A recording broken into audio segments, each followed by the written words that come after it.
Romantické ideály, ktoré tu Adam rozvíjal, absolútne neplatia. Žiadna romantika v tom není. Je to drina a ešte raz drina. Je to tak, milí diváci. Nechoďte sem, ostaňte doma. Pri tých počítačoch a sociálnych sieťach.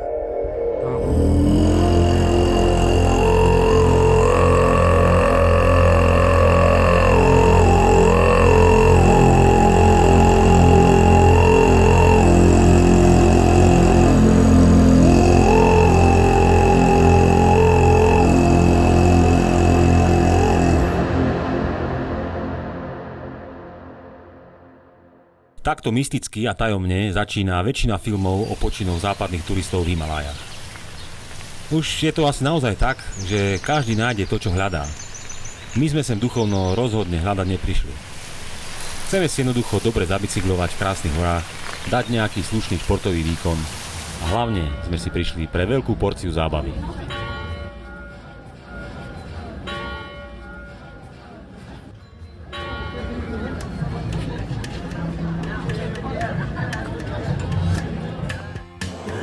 Máme hotel Kathmandu, ideme smer Pokhara, 9 hodín sa budeme trmácať v aute. Včera sme dostali zlé správy, vraj v sedle napadlo meter snehu, pretože posledný týždeň bolo veľmi zlé počasie. Tak existuje síce šanca, že sa to roztopí, kým tam dojdeme do toho sedla, má to byť takých 5-6 dní, ale ja si skôr myslím, že sa budeme pekelne brodiť a bude to asi ťažké. Ak to vôbec bude možné prejsť, no uvidíme. Okruh okolo Annapurny je považovaný za jeden z najkrajších trekov na svete. Ročne ho absolvuje viac ako 10 000 turistov z celého sveta, samozrejme, že väčšina na pešu. Len malý zlomok z nich to skúša na horskom bicykli a samozrejme ani z nich všetci neúspejú.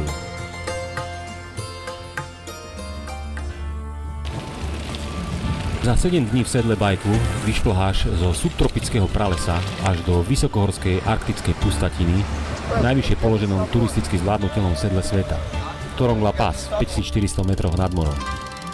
Vlastne z hinduistických dedín na úrodnom úpetí Himalají až k mýtmi opradeným Tibetanom žijúcim v údolí Manangu a dolného Mustangu, ktorí sa dokonale adaptovali tomu najdrsnejšiemu prostrediu na tejto planéte.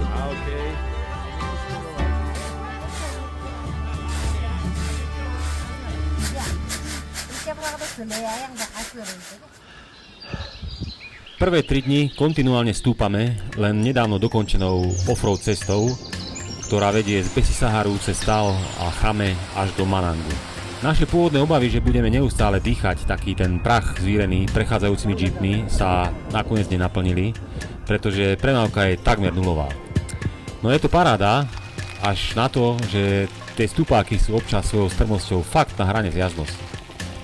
A keď toto skombinuješ so stále viac rednúcim vzduchom, tak je to fakt, že dobrá zaberačka.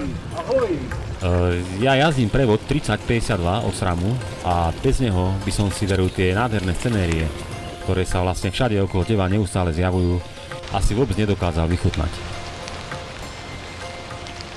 Máme tu takúto vsúku, keďže náš guide povedal, že môžeme ísť tento trail, že vyniesieme nejakých 400 km, ale že potom je jazditeľný. Sme pomerne veľká skupina, prevažne z Banskej Bystrice.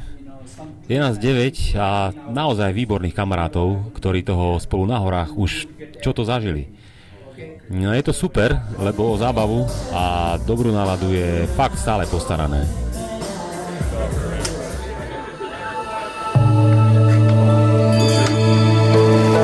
Zároveň je treba priznať, že sme tento výlet poňali skôr ako snahu pánov v zrelom veku vypadnúť z každodennej rutiny. Rukavičku podavži. Reklamujem, Doráček. Najkrajšie dni v živote, tak si to užívaj. Rozhodne nemáme v pláne nejaké hrdinské prekonávanie rekordov a už vôbec nie samého seba. Najdôležitejšie je, že nám nechýba dobrá nálada. Úsmev stále máme, aj keď GoPro vidíš, ako už ťažko rozprávam. Toto nie je úsmev, to je krč. Toto už mám asi tak 2 hodiny v kuse. GoPro, ja už si musím dať rukavice, aha.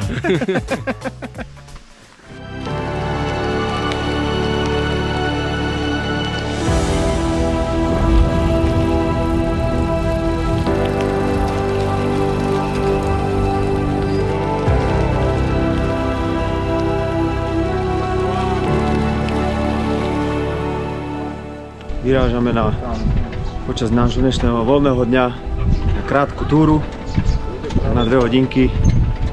My sme trošku vychodili nohy a boli pripravení na zajtra.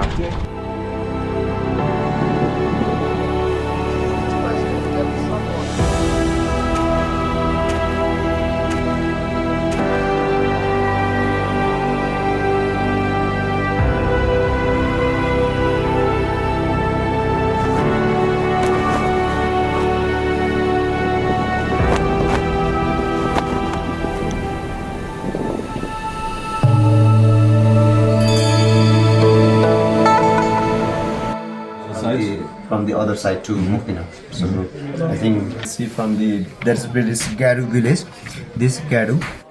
V Manangu skončila cesta a do nasledujúceho tábora vo výške 4500 metrov vedie iba úzky turistický chodník. Obavy však máme najmä z ďalšieho dňa, keď nás čaká nosenie bicyklov snehovými zrázmi až do sedla Torongla vo výške takmer 5500 metrov. Správy o výške snehovej pokrývky a vývoji počasia sú akési rozporuplné. Začíname pociťovať sťažné dýchanie a znateľne sa ochladilo. Každému je jasné, že sa blíži rozhodujúca fáza nášho výletu.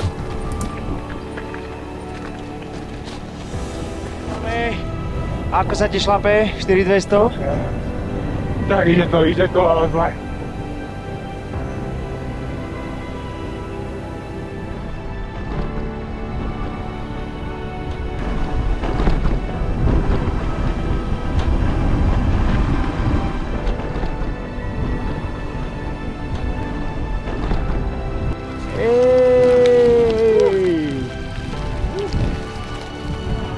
Sedíte na Torong Pedi, ale ako nás je tu málo.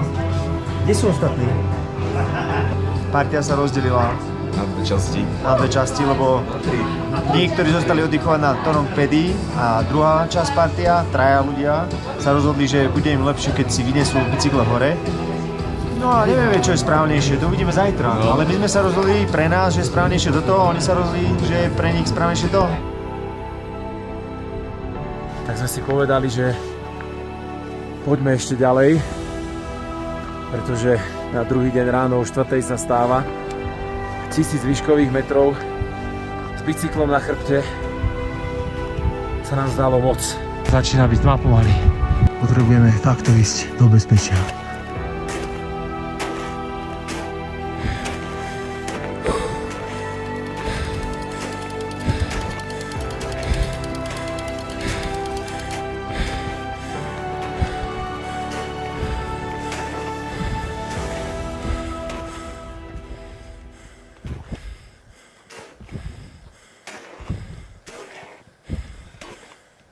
No tak naše bajky nocovali v -15 pod holým nebom a vyzerá, že sú zmrznuté až do kostry.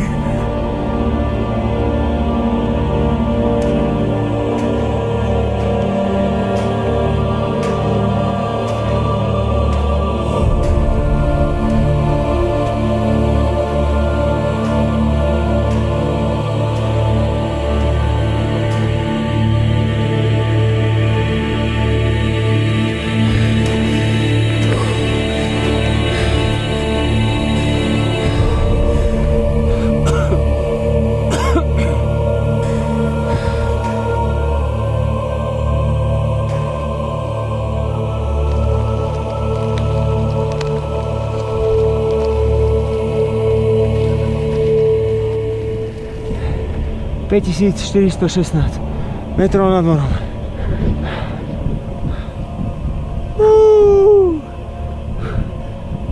Yes! Som na bajku. Ale budeš jediný. Som na bajku. Na 7. deň, krátko pred obedom, dosahujeme najvyšší bod našej trasy. Skončilo utrpenie, veríme, že začína zábava. Pred nami je zjazd do údolia rieky Kali Gandaki. Je to najhlbšie údolie sveta. Brána do kráľovstva Mustang.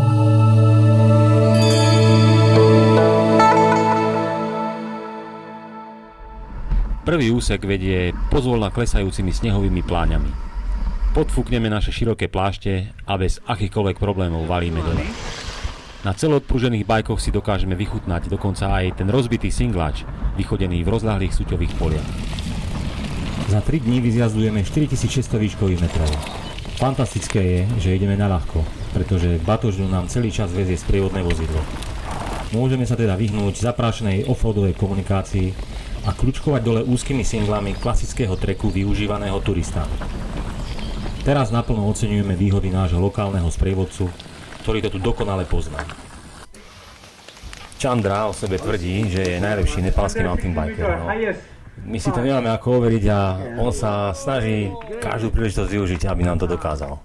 Je to veľmi inšpiratívny chlapík, kombinuje sa v ňom úžasná pokora a ochota pomáhať s akousi prirodzenou radosťou zo života, ktorá je však občas vyjadrovaná nečakane extravagantne. OK. You made it. Pre